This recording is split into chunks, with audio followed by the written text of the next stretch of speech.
Hello everyone, I'm Thais and today I'm here to do my July wrap-up. You might notice that I'm filming from a different location today. I'm actually at my boyfriend's place and it's right next to a very busy street, so I'm sorry if it's a lot noisier than usual. July was a very slow reading month for me. I only read 6 books, which is about half of what I usually read.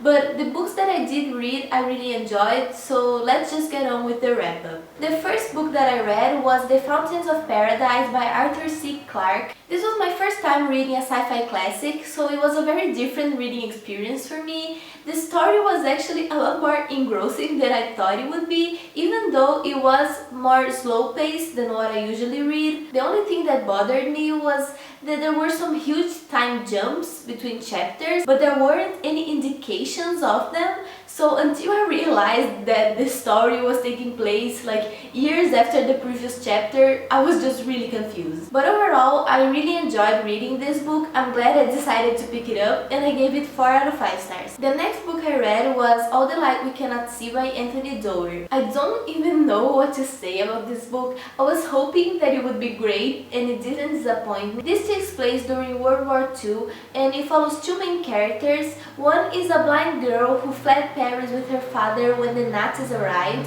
and the other one is a boy who joins an academy for Hitler Youth. The book alters between chapters about the girl and the boy, and it covers from before the beginning until after the end of the war. One of the things that I loved the most was how all of the different stories started intertwining as the book progressed, but it wasn't all of a sudden, and the writing is also so beautiful. I was amazed at how well the author could convey the character's point of view even though he wasn't reading in first person. When he was writing about the girl, for example, he would describe her surroundings through smells and sounds and things like that, pretty much how a blind girl would perceive the world, and to me that made the characters all the more relatable. I just couldn't give this book less than 5 out of 5 stars. After that, I marathoned the Deviants trilogy by Jeff Sampson. These books have definitely earned a place in my list of favorites. They are mostly paranormal, but the more you progress with the series, the more sci-fi elements start being added to it. I just really loved how the combination was made,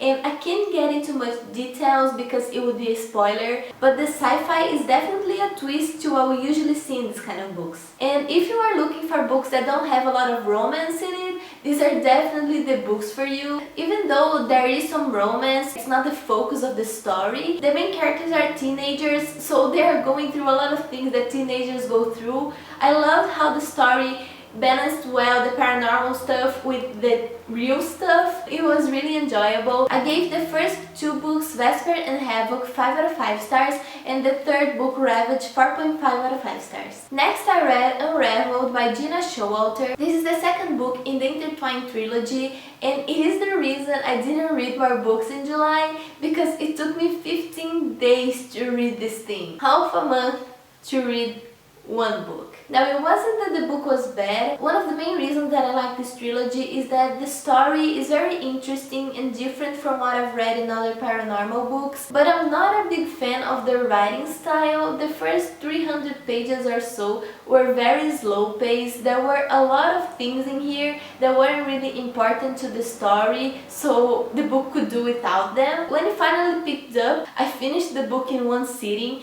and the ending is a major cliffhanger, so I definitely want to read the third one, and hopefully that one will be more action-packed and a faster read. I ended up giving this one 3.5 out of 5 stars. So that's it guys, those were all the books that I read in July. I hope you enjoyed watching this video. If you did, please give me a thumbs up and consider subscribing to my channel. Thanks for watching and I'll see you soon with another video. Bye!